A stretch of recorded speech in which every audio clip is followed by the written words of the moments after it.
Assim como a nossa irmã Maria, parar para estar aos pés do bom mestre é ter vida.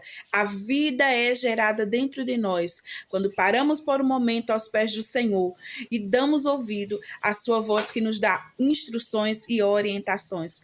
Lembro-me que alguns anos atrás eu estava na minha lida diária pela manhã, lavando a minha louça, quando o Senhor manda eu parar e interceder, fazer uma oração intercessória pela vida do meu esposo. E eu fico ali resistindo até que o Senhor fala pela terceira vez e eu paro, dou ouvido à voz do Senhor, muito apegada à louça, porque afinal de contas eu queria terminar logo aquele trabalho, aquele serviço, mas eu dou ouvido à voz do Senhor e juntamente com minhas filhas faço uma oração e oro ao Senhor, pedindo a Deus livramento para que a mão do Senhor esteja sobre a vida do meu esposo. Naquele mesmo dia, o carro do meu esposo é alvejado com muitos tiros.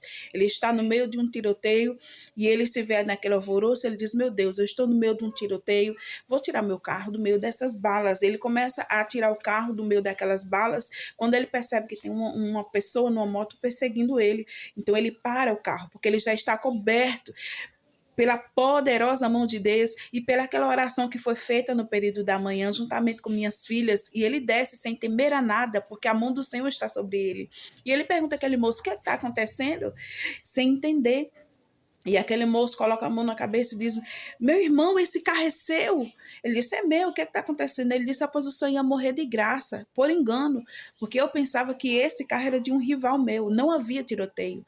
Todas as balas eram em direção ao carro do meu esposo, mas nenhuma bala nem arranhou, nem triscou no carro, porque o Senhor, ele é Deus de livramento. A vida de Deus liberada sobre a nossa vida, quando paramos e nos inclinamos aos seus pés para aprendermos dele, para recebermos instruções e orientações da parte dele. Sem o Senhor, sem estarmos aos pés dele, não há vida. Certamente hoje eu seria viúva e as minhas filhas seriam órfãos de pai. Mas o Senhor é tão poderoso, tão maravilhoso, que nos convida, mesmo na correria da vida, pararmos por um momento para estarmos aos seus pés. A vida é liberada.